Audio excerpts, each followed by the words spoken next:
Hello, this is Matthew Ogden. I would like to welcome everybody watching to the webcast for April 12th, 2013.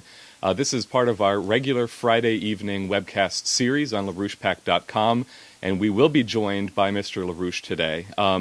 We're on the eve of a very historic conference, which is coming up in Europe over this weekend, and for that reason, Mr. LaRouche will be joining us from Frankfurt, Germany today. He is connected over video, and we will be posing questions to him from here. Now, I assume that, Mr. LaRouche, you have some opening remarks that you would like to deliver. I'd like to hand it over to you for those opening statements. Well, I'm back in Germany again. We will be speaking from Frankfurt to you, and we will have the usual routine, I understand, that we will have two people posing questions to me. And I think probably the best thing to do right now is, having said that much, is let them start questioning me now.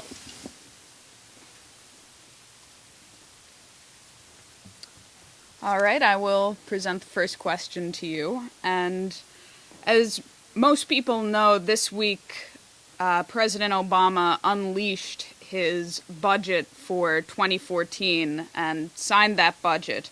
And at this point, there's a large number of leading Democrats, also liberal organizations, who are enraged at what Barack Obama just did with this budget. Just to give people a bit of a sense, on top of the $2.5 trillion sequester, the Obama budget has $1.8 trillion in additional cuts.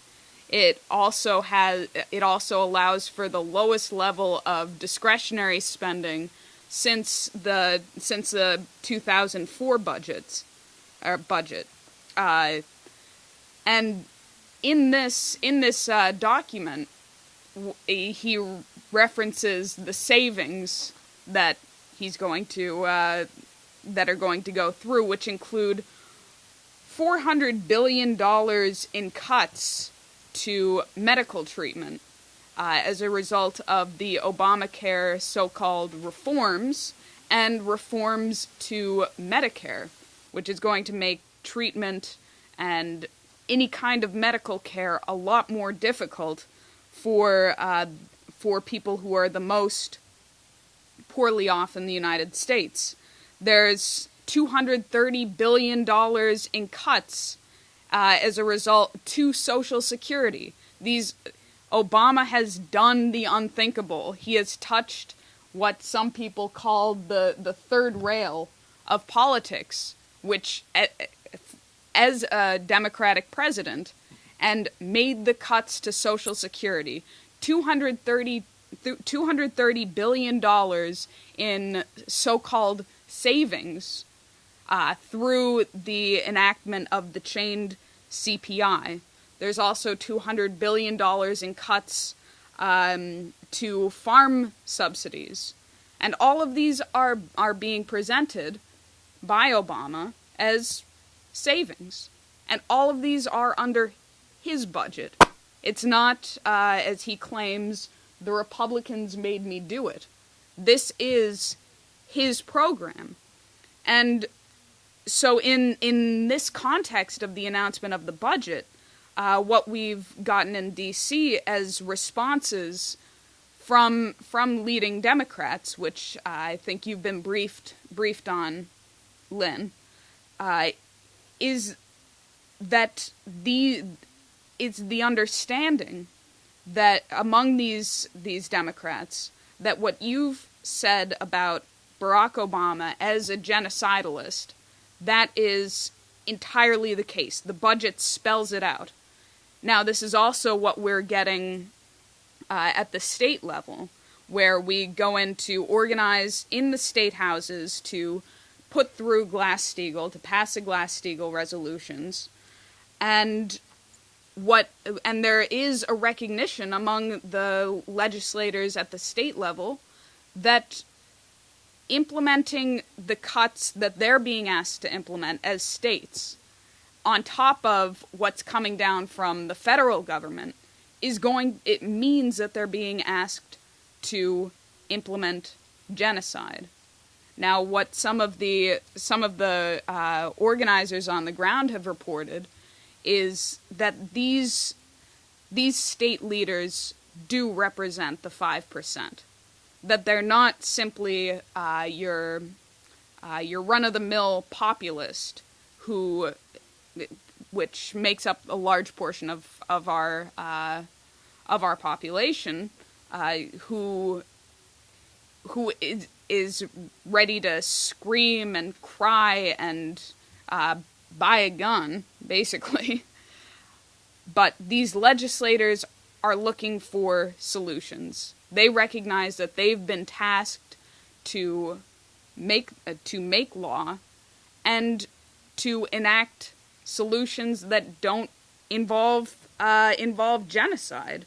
So without going into further details about the cuts that are coming down just at the state level, because this has been ongoing since the outset of the financial breakdown crisis, I'd like to ask you a question that's actually come in from a number of people into the info LaRouche Pack at Gmail inbox, and with the recognition among a growing portion of the American people and the American leadership that Obama's policy represents genocide, is a policy of genocide.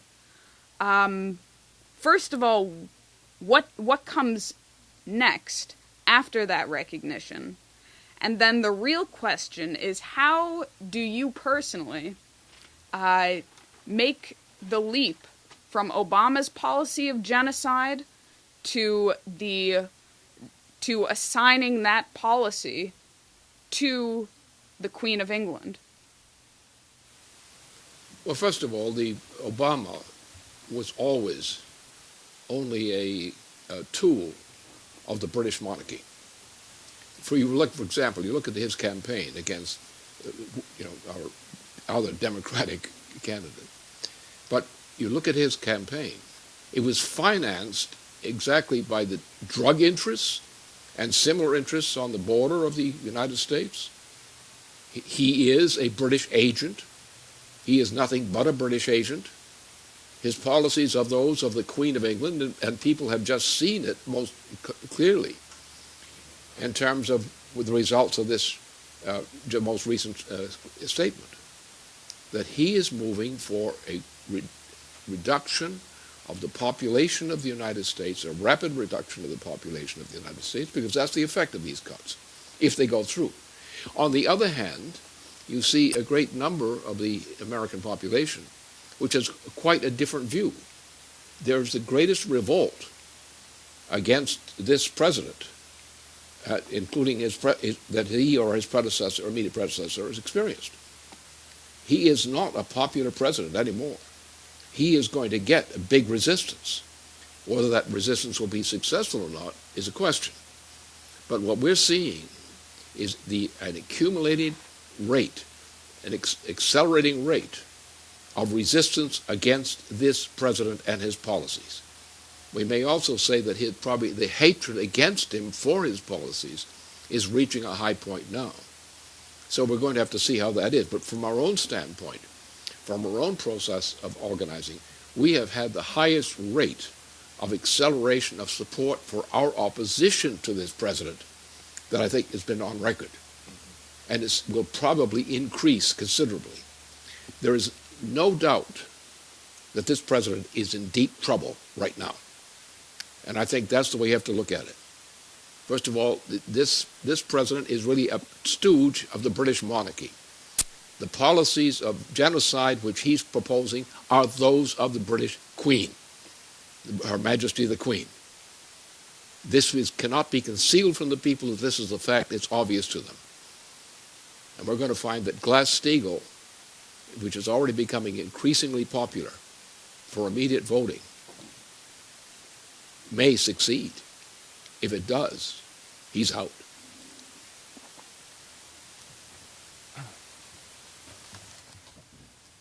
Well, on that note, this week has really seen some of the most rapid expansion of the LaRouche PAC led and LaRouche PAC catalyzed support for Glass-Steagall in the United States, especially on the state level. The highlight of this week was the key breakthrough that was made in the state of Maine, where the Maine House of Representatives followed the Maine State Senate to pass unanimously the resolution in support of the reinstatement of Glass-Steagall, making Maine the second state to have officially endorsed this resolution, calling on Congress to restore Glass-Steagall, following South Dakota, which occurred a few weeks ago. But on top of that, there are a total of 15 states from all across the country that have official resolutions introduced into their state assemblies. That's Mississippi, Alabama, West Virginia, Pennsylvania, Maryland, Kentucky, Virginia, Washington State, Montana, Rhode Island, Hawaii, Minnesota, and most recently North Carolina, which, as people know, is the home of Congressman Walter Jones, who is the primary Republican co-sponsor in the House of the Marcy Kaptur H.R. 129. The expansion of the co-sponsors on the House bill has also occurred. The total is now up to 52, with 6 more added just at the beginning of this week. There still is a jam-up in the Senate. There is yet to be a companion bill in the United States Senate for H.R. 129. But it is very substantial what the LaRouche PAC has been able to do to mobilize the states across the country to create a juggernaut for Glass-Steagall. My question for you, Lynn, from your vantage point there in Germany, is what are the implications of our campaign here in the United States for Glass-Steagall and the breakthroughs that we are making on the people and the nations of Europe? Well, first of all, Europe is pretty much, in terms of Western and Central Europe, is pretty much, at this point, a lost cause. The British have dominate the whole picture internationally. This is not new. France has no opposition of any significance to this process. You have great resentment in Spain, in Portugal, in Greece in particular, in Italy, so that and throughout the rest of Europe generally. But the resistance is not, shall we say, effective yet. If we in the United States continue the pattern on the state level in the United States on the issue of the Obama killer policy, and remember that this is a killer policy, and it's now clear to more and more people in the United States, particularly with this speech by the president, that this is a deliberate mass murder of the population. Now, if you want to get a read on that, what the people of the United States are getting is they're being told that by the British policy, which is Obama's policy, which he has just declared publicly, is to reduce the population of the United States. And it's what the British Queen has said, that the reduction must be of the human population from a present level of 7 billion people to about 1. And that is what she is pushing now, and that is the genesis of the policy of this president. Now, the very fact that the American people are being faced with evidence and reports that the Queen is running Obama, and it's the Queen's policy which Obama has just declared. It's a policy of introducing accelerated rates of genocide against the U.S. population itself. And that's going to become clear. And I think, our Americans are not quite as stupid as some people would hope they were. They know what's happening to them. More and more of them. This is going to be a revolt against Obama. And I think that Mr. Nixon's fate is something which is a good model for Obama to follow.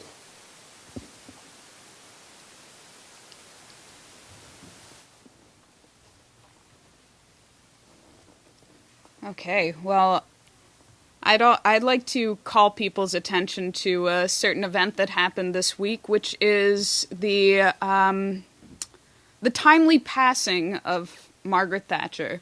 Some might say overdue, overripe, other things. But Margaret Thatcher is no more.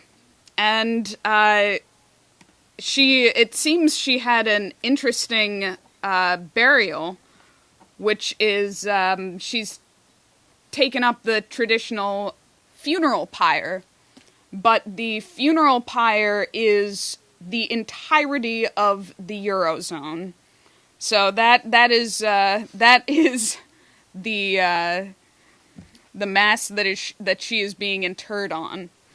So with the passing of Margaret Thatcher, it has the coincidence with the passing of the universal banking system, the system that was ushered in with the Big Bang in 1986, which led to the repeal of Glass-Steagall in the United States, which led to the repeal of various regulations throughout this planet, which were of a similar character to Glass-Steagall. And we've gotten a number of questions in from one question came in from a congressional office who we ran into an aide during a deployment in Washington, D.C. the other day, on more specifics of how we're actually going to unwind the banks, the large institutions that were built up in the course of the shift to universal banking. We've also received similar questions from community bankers in a number of the state houses. For example, in Minnesota, we are being asked specifically to garner the support of the local community banks, so that when these representatives, who are representatives, they're not bankers, some may be, when they're asked the hard questions, what do you do with these big Wall Street banks? What do you do with these institutions that are spilling over state borders, over national borders? How are you going to unwind them? How are you going to resolve them? So we're being asked these specific questions, which do reflect greater seriousness in how we're going to implement the policy of Glass-Steagall. And so I would like you to take up that question, but I'd also like you to address an axiom that often comes up, which is part of, among other things, the report co-authored by the FDIC and the Bank of England, which chooses winners and losers. This is often something that comes up when you're speaking to conservatives, that in the free market, conversely, in a democracy, one cannot choose winners and losers. One can't say that one institution must go under and another must survive. So there is still some of that call it democratic thinking, call it conservative thinking, that free market thinking, that you cannot tell certain institutions you must go bankrupt or you must be cut off from government support. So it's really a two-part question. How do you address these underlying axioms, and how are we going to unwind these institutions? How are we going to resolve these institutions? Well, the answer is rather elementary from the standpoint of the U.S. federal Constitution. Our nation is not a nation based on some kind of popularity opinion. We have the question of popularity of opinions, but our institutions are based on the principle of the Constitution.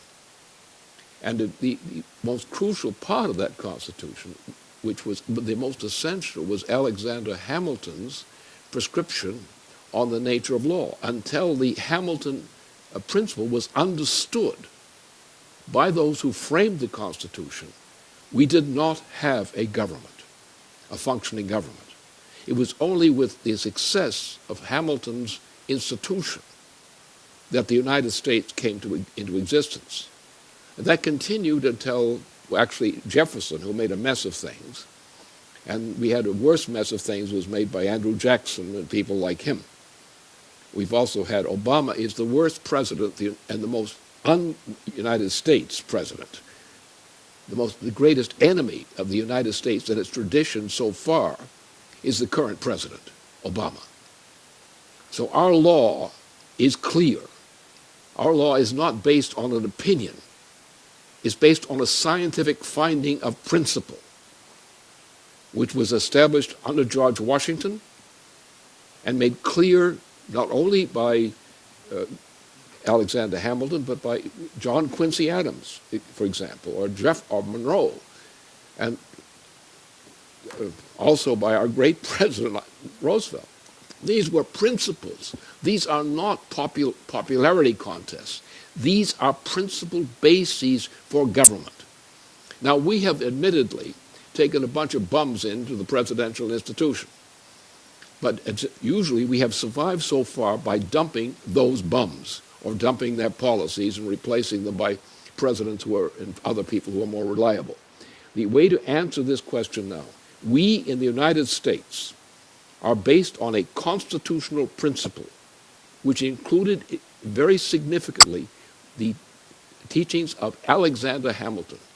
Now, the only way the United States is going to survive this, and the only way that anybody in Europe who chooses to survive will survive, is by copying the United States Constitution on this point, particularly on economic points.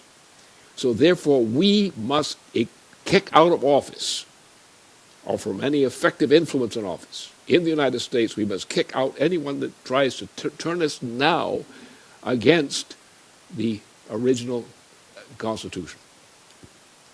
And that must be exactly what Roosevelt tried to do. He didn't do the whole job, but he did pretty much a pretty good job. We had others who have tried to do it. But now the question, the survival of the United States as a republic and the survival of civilization globally depend upon the actions of the United States immediately to throw this bum, the current president, out of office for his offenses against the Constitution. The time has come to do that. If the United States does not have the guts to throw this bum out of office, and he certainly has created all the bases for having his expulsion from office, Nixon was actually a soft touch compared to this guy. He's an agent of a foreign power which is determined to destroy us. And therefore, all patriots will now rally to save not only their republic, but to save their own butts.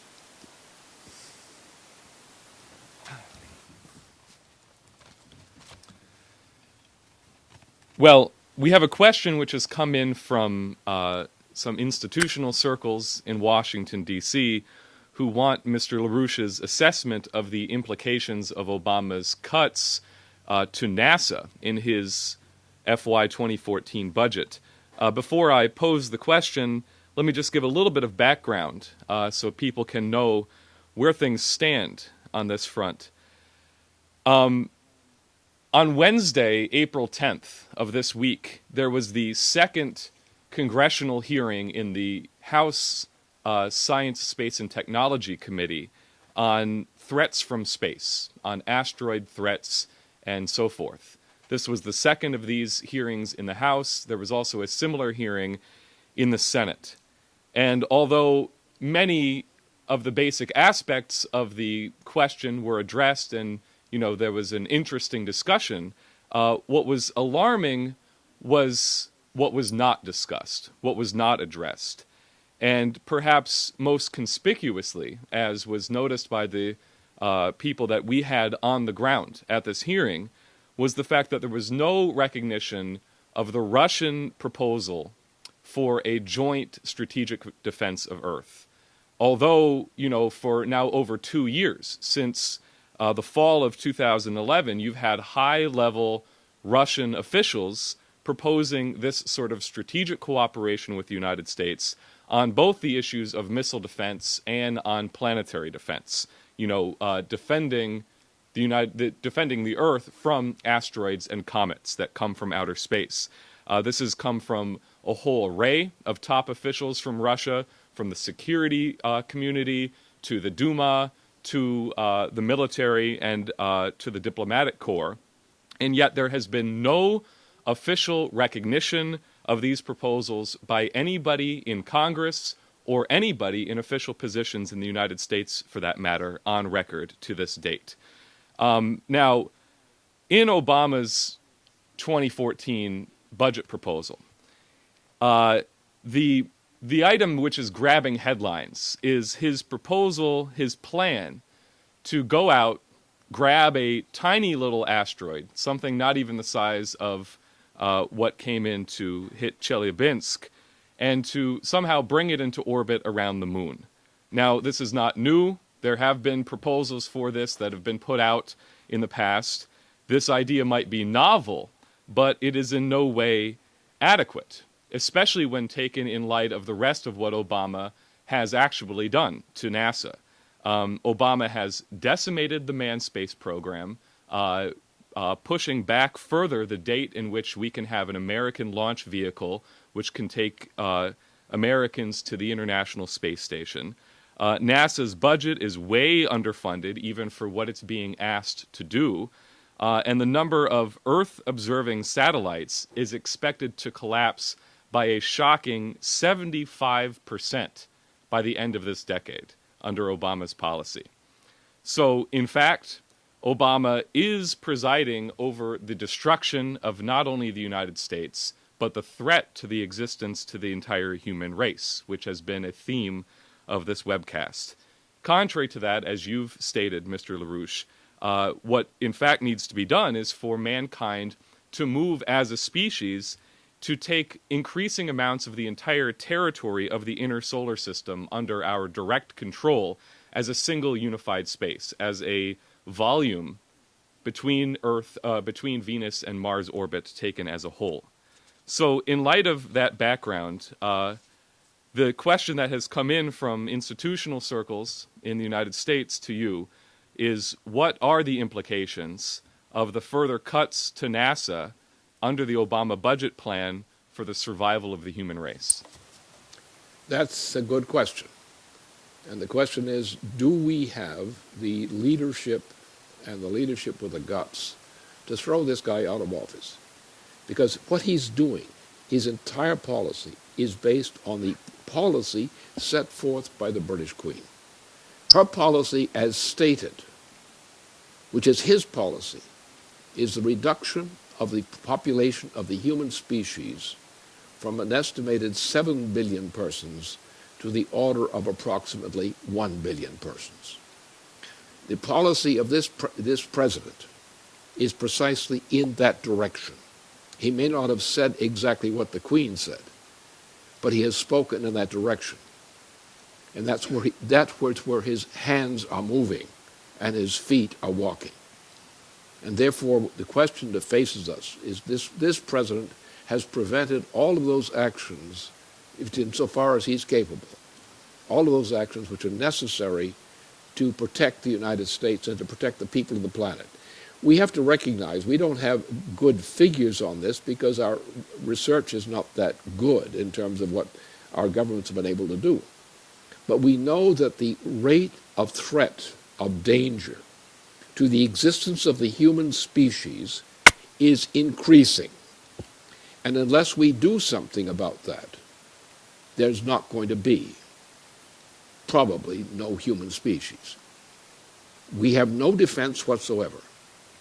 We have no competent defense. We could not, right now, if we had to face a major, something hitting the Earth, really destructive, we couldn't do it. We couldn't stop that within a year's time.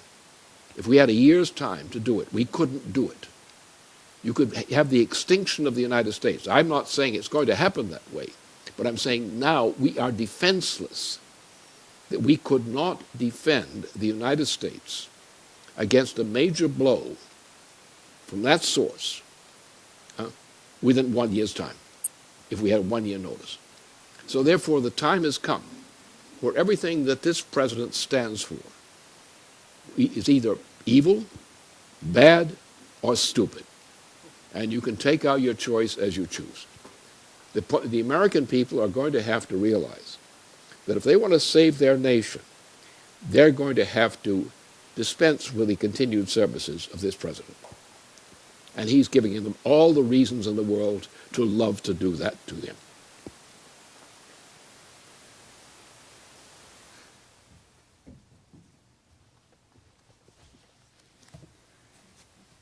All right. Well, our final question tonight is on the situation unleashed by the Bank of Japan and the decision to double the money supply for Japan. Something that we've covered this on the website with the recent interview with Mike Billington, and as our viewers who have seen that presentation understand, it is a complex situation, but there seems to be an assumption within leaders of the Japanese government that somehow they can manage or control the quantitative easing policy somehow to the benefit of Japan, based on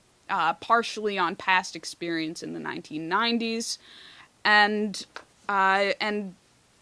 also based in my view at least, and what Mike Billington presented, a misunderstanding of the role of Japan within the current global context. And as it was discussed in that video, that global context not only involves providing the further liquidity to reinflate the economy, as many in the West have been hoping and drooling over, really, but also the current role of Japan in the Obama policy of for the encirclement of China, as Mike went through. They are currently acting with the United States in setting up a radar system that would be part of the BMD defense system for Asia. And the further context is not only the continued deteriorating situation in the Middle East, which is accelerating, and if you want to talk about a genocidal policy coming from this president, you really need look no further than what has happened in the Middle East over his presidency. But within the region of the Pacific, you have incredible and unrelenting saber rattling on the Korean Peninsula. And while many in the United States and in other parts of the world have put out the call to chill the situation, to calm down the rhetoric, and to put an end to military exercises that could potentially create that could be the trigger for an incident, a misunderstanding. Still, this situation is escalating. So, if you could address this very involved situation that it involves both the monetary policy of the West as well as the war policy that we've seen coming from the West and from Obama in particular. So if you could put that in perspective. Well, first of all, you've got to realize that sometimes when you get threats like that out, that you have to question, is the threat really that important? Is it that serious? Is it going to be actually delivered as a result? And there are reasons for this. But there is a case, of course, the famous history that when the British monarchy succeeded in getting Bismarck out of the position of Chancellor in 1890, the immediate first effect was that the process leading into the new war involving Japan allied with Britain. And this war process continued all the way through the end of World War II, as we called it. And we had hoped that Japan would have learned the lesson, as many in Japan said they had, as particularly in terms with their relationship to General MacArthur when he was in charge of this peacemaking operation earlier. So, first of all, we have to put a question mark as to whether this threat is really deliverable in any significant way. And I don't think we want to jump to conclusions to assume that Japan is going to do that, move in that direction. First of all, there are political forces in Japan which may operate and may overturn that policy. We have a very curious situation in terms of the Korean situation. It's very ambiguous. We have China is now forced to react, in a sense, to the posture that this represents. I think the thing we have to do, rather than trying to defeat a specific threat of that proposed type, we have to say that if the United States were to dump Obama now, and the citizens of the United States have excellent reasons which Obama has just presented them in terms of his latest address, to dump him. He has committed crimes. They could be called crimes. They are adequate basis for his impeachment for what he's done. He's proposed a policy which coincides with the British policy of mass increases of death rates of American people. That's what his budget cut means. He's going to kill a great number of Americans if he carries that program out. I think that's sufficient evidence for his expulsion from office. So I think the way we have to look at this is, rather than trying to say, how are we going to cope with these threats of various types, dangers and so forth, forget that. Let's make sure they don't happen. And when the time comes to deal with a threat, like someone in Japan wants to get in a direction with the conflicts with China, that's a stupid thing for anyone in Japan to even think about, because that would be the extinction of Japan if they actually started it. I mean, China's weapons systems and so forth, you want to start a war there? What kind of a nut are you? I don't think the Japan people want that kind of thing. And I think we should not overemphasize the fact that there are threats, and they are threats. They are threats coming from sources, known sources. How far, how successful those threats could be is undetermined. We do have to worry about it in the sense of making sure we're taking precautions to avoid these kinds of threats. But I don't think we should get too sucked into this kind of thing. What we have to do is one job. We have to dump this president of the United States from his office now, and then the shock that this presidency has given to the American people, who had illusions about this president for a long time on his last term in office. I think dump this guy and go with Glass-Steagall immediately is the most popular thing going right now in the United States, is Glass-Steagall. Glass-Steagall would save the United States and would set a precedent for rescuing Europe and other places as well. I think that's the view we should take. Don't just react to threats. React to what might be made possible by carefully thinking and dedicated people.